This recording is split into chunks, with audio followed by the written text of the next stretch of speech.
everybody, my name is Jin Ben and welcome to I Home Church. It's good to be back after 2 weeks in Norway, in the beautiful country where my husband comes from. But I know that you were in good hands because True Mother was in town. America got a lot of blessing. Because True Mother visited the East Coast as well as the West Coast. And so I'm sure that you have been so inspired to really see her, to greet her, and to listen to some of the words that she had to share with all of you. But with True Mother's blessing, my husband and I had a chance to spend 2 weeks in Norway, and it was absolutely fantastic. Our trip started off with an incredible conference put on by the Oslo Freedom Forum. It was founded by this gentleman named Thor Halvsen, and it has turned into what people are saying as something akin to the Davos Economic Forum when it concerns the issues or the platform of human rights. And so the who's who of people working and fighting for human rights were there. And there at the Oslo Peace Forum, we had Berge Brende, the Norwegian Minister of Foreign Affairs, welcoming all the participants and different committees to this Freedom Forum and really emphasizing the importance of the fight for human rights on so many different levels all around the world. And they had a series of incredible sessions led by incredible and spirited speakers. And, you know, my husband and I very much enjoyed the speakers, such as Said Mohseni, who talked about the power of pop culture in Afghanistan and how single-handedly a tiny radio station helped transform the country's culture into something that is much more modern, that is much more embracive, and actually a culture that can be entertained by female singers and artists. And so, you know, if we were to fast forward backwards, even 20, 30 years ago, you know, the images of burqa, the images of public execution is now has transformed itself into a culture where people are actually enjoying the TV station or the radio station. And so there's a great deal of hope when we understand and we are able to harness the power of communication that is really at our fingertip. And we also were very, very inspired by the lecture by Mr. Shiraz Meyer, who talked about you know, how to understand the inside of the mind of an extremist. You know, in light of all the things that are taking place in terms of terrorism and the fear of ISIS lurking around every corner, and the question of, you know, where are there sleeping cells all around the world, you know, I do feel that the best way to tackle future attacks or to tackle the problem of many of our youth falling in to terrorism and wanting to become an extremist lies in our ability to understand what the mental state or what the person is dealing with or thinking about when they look at the world around them and decide to become that extremist or that jihadist or that terrorist. And so it was a fascinating speech on how we can truly understand the mind of these extremists, and so that we can help solve the problems of terrorism and hopefully curtail more and more youth going into these fanatical Islamic camps to be trained as future terrorists. But one of the most inspiring speakers that we sat through, and you know, basically when this gentleman was finished, everybody was on their feet, and many of the people, including myself, was just in tears because his story was so compelling. And it was the personal testimony of this Korean defector. He defected from North Korea, and his impossible journey of really getting himself out of North Korea, losing a hand and a foot in the process, and using the crutches that were made by his father to help carry him through hundreds of miles until he found safe haven in South Korea is just a bone-chilling tale. And so I was so inspired by his story, and so I found him after his speech and talked to him about some of the work that my father has been doing. He knew the work that Reverend Moon, my father, has been doing and really helping to facilitate the reunification of both North and South Korea. So he was inspired and I was inspired. And I realized that, you know, there are so many good people wanting to do good things.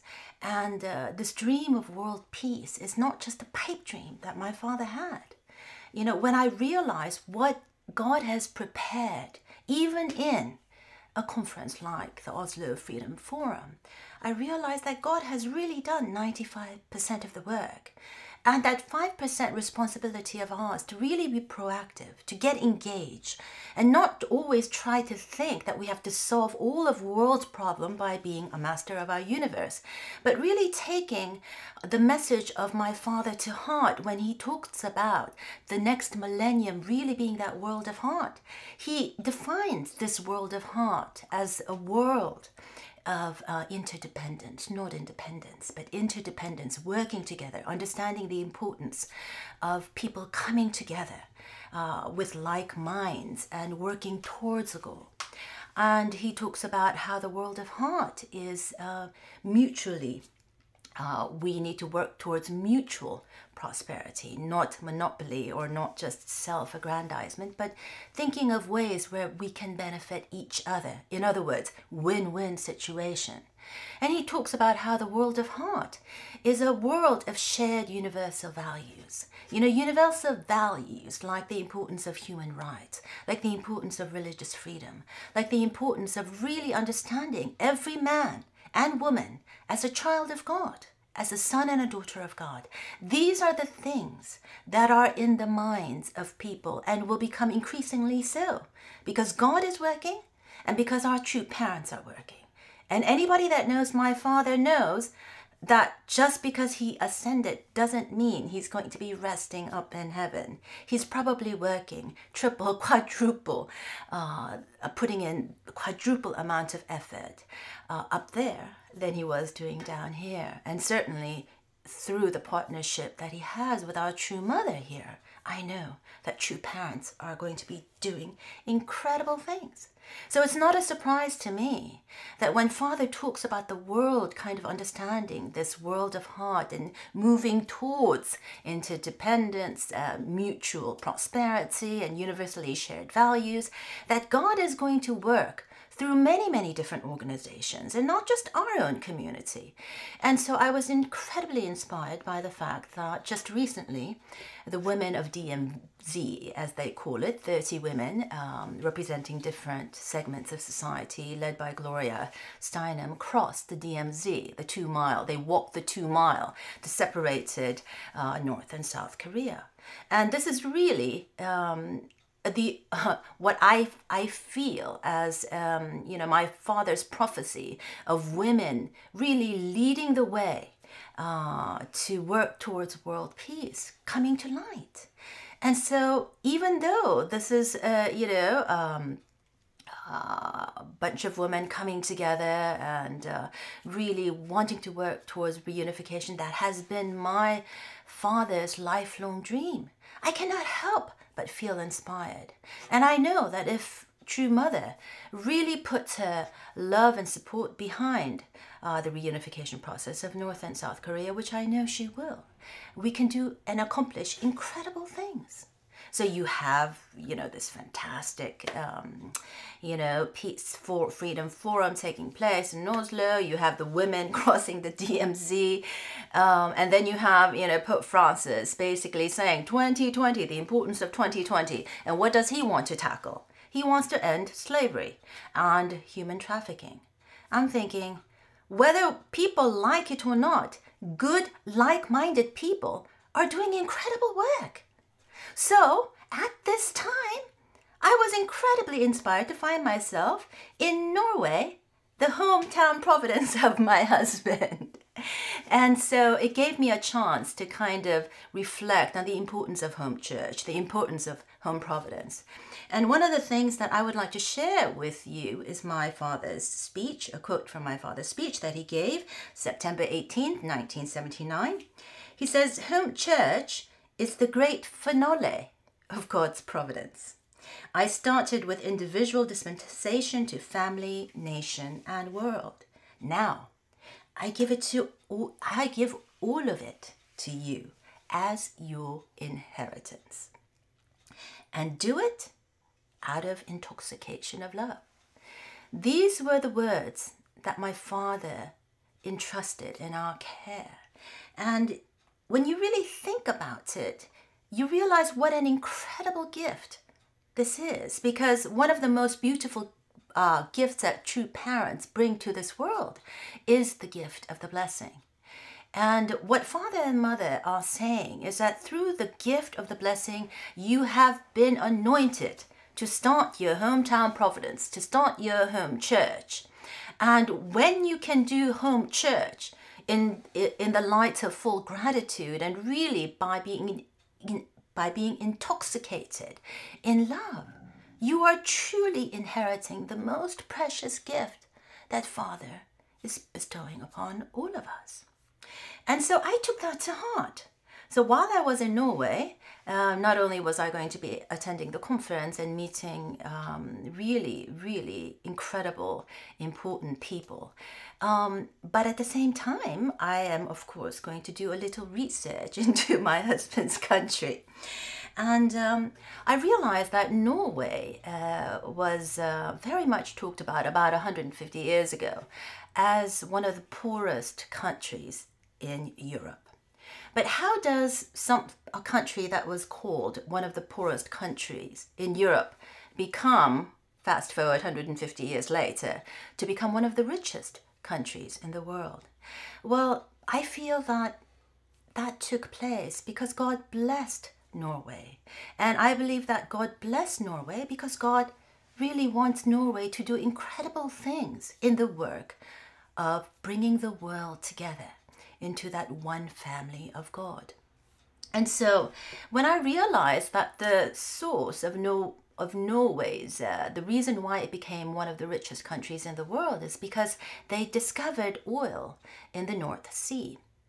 But in my research, I realized that it was in 1965, the year that I was born. Oh boy, now I'm telling everybody what a dinosaur I am.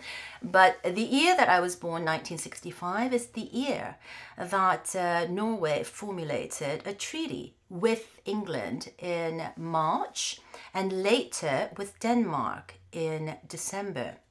And it was this year that is extremely important because they delineated which part of the North Sea belonged to Norway, to England, and Denmark. And had England and Denmark known the rich oil reservoir that sat on the part of the North Sea that was designated belonged to Norway, both countries would certainly not have agreed to that partition. But none of the countries knew what was in store for Norway, and therefore these three countries decided that that part of the North Sea belonged to Norway. And it was in 1969 when the year that my husband was born, now I'm marking him as well. And that was the year that Norway experienced the first commercial break in their discovery of this oil. And the incredibly kind of weird thing about it is that not only did that year mark the commercial break for the country of Norway in the discovery of oil, but on the very day that my husband was born, which is October 25th, 1969, they discovered the largest and the richest oil reservoir, which helped Norway become the country that it is today. So I felt that, wow, this is kind of interesting. I never really thought when I was much younger about Norway, but I was always attracted to European countries. But, you know, when I started realizing this, things start falling into place. And you realize that 1965 is also the year that my father traveled around the world, took his first world tour, erecting holy grounds in different nations all around the world. And he erected the holy ground in Oslo in 1965, July 24th. And the eerie thing about it is, after he erected or decided or planted this holy ground in Oslo, 21 days later, I was born in South Korea. Weird, right? Then in 1969, a missionary, Ingrid Schneider, comes to Norway, and thus the Unification Church is introduced on December 4th. But before she arrives, 40 days to the day before the Unification Church arrives in Norway, my husband is born, 40 days symbolizing the separation of good and evil. So it's just really, really eerie. And so I feel that, you know, many times we think so many things in life is a coincidence, but when we come to understand and maybe research deeper into how things came to be, we realize that God had a hand in all of this. And so God blessed Norway, not for its own sake. I really truly believe that Norway has a great role to play in bringing the world into one family of God. And so incredible things like the Oslo Peace Forum is the step in the right direction. The fact that Norway houses the Nobel Prize Institute that gives out awards, that awards people for incredible work that they have done, or that awards people to incentivize them to continue their work towards peace building, is an incredible thing. And I really think that Norway can play an instrumental role in helping to bring about the reunification of North and South Korea. So I feel that in one sense, you know, perhaps I was called to ministry because I happened to be born in the year that my father was erecting holy grounds. And I really feel called to be that kind of the voice of the Holy Spirit, really taking our true mother's heart, really taking the beauty of the feminine and helping the world come to understand and really tie themselves, develop a relationship with God and true parents. I feel called to do that, and my husband feels called to do that. So we as a couple representing different countries, really as that international married couple, I feel has an incredible amount of work to do. And so for us, the work that we are doing at iHome Church is so meaningful and so profound. And we are going to continue to do our good work. And we hope that just as we continue forward in our own home church activities and in our home church providence, that all the brothers and sisters around the world can do so and really become that catalyst to make things happen. Not wait for things to happen, but to make things happen and move the providence forward towards 2020.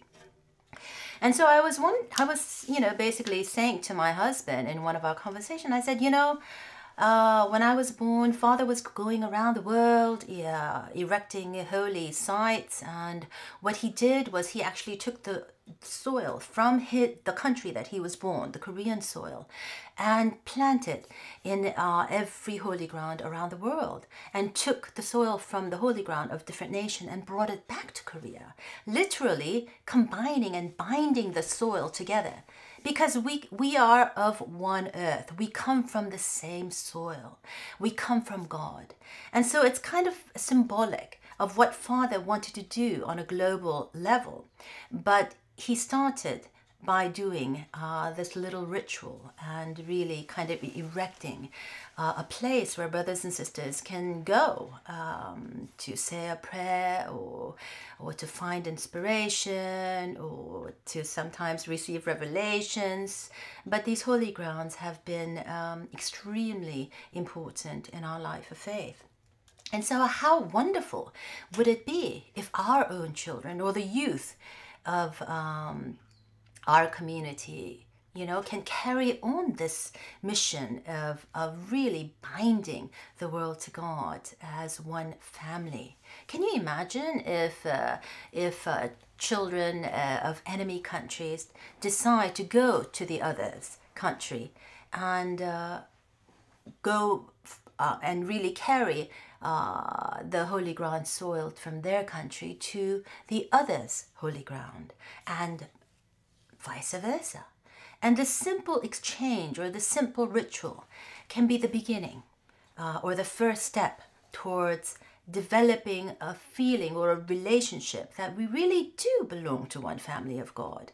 And that simple gesture can help us do a couple things. First of all, it helps us change our perspective from the other being the enemy into the other being a family. And second, not only does it change our perspective or just all up here, but it helps us, if we can bind our world together through this exchanging of the soil of the holy ground, we are actually not just changing the perspective, changing the thinking, but we're acting on the changing of our perspective by doing this simple ritual. And not only are we just acting, but we also bless the work that we're doing by saying a simple prayer together. In a way, pledging ourselves to work towards world peace as members of one family. So something as simple as the exchanging of soils of different holy grounds, if our youth in our community or different organization can really take to heart, it can be a wonderful, wonderful, wonderful thing. And so I feel that, the beauty of the blessing as true parents brings to all of us is an incredibly awesome thing, because it is through the blessing, it is through the marriage that I, as a Korean American, inherit my Norwegian family. And it is through the blessing and through the marriage that my husband, a Norwegian, inherits my Korean and American family. And that's a beautiful thing, brothers and sisters. And so while I was learning all of these things about Norway, and we had 2 days off, and my husband said, we need to go to Bergen. I want you to meet some people. And so I thought, oh my gosh, 2 days before we leave, we have to do more work. But I got on the plane and we went to Bergen, and I was just totally floored because my husband caught me off guard, and he didn't have any meetings for me to meet different people. But, he swept me off my feet. When we entered the hotel room, there was a string quartet waiting for us. Oh my gosh, you beautiful people. Oh. And he performed one of the songs that he had written for me. I don't know when he had time to orchestrate all of this. Now I realize why he had bags under his eyes on some mornings. But that's what he did. And of course, had me in tears. And then he took me to one of my favorite composers. I was a huge fan of Edvard Grieg for a long time, without knowing that he was Norwegian. But in Bergen, that is where Grieg worked for 22 years and wrote some of his most profound pieces. And so he took me to the Grieg Museum, he took me to the house that he worked out of. We attended Tro Salon, which is a concert hall that was built right next to his home. The seating capacity 200, and they were just starting off their summer festival of inviting the best of Norway in terms of pianists, and having them come and talk a little bit about his music, explain the background to the different performances that are being shared, and it was just absolutely fantastic. And then we went over to the Bergen Cultural Center to take in the Harriet and Push Wagner exhibition, and of course he is the Norwegian pop artist, well known for his provocative art, and it was just absolutely fantastic.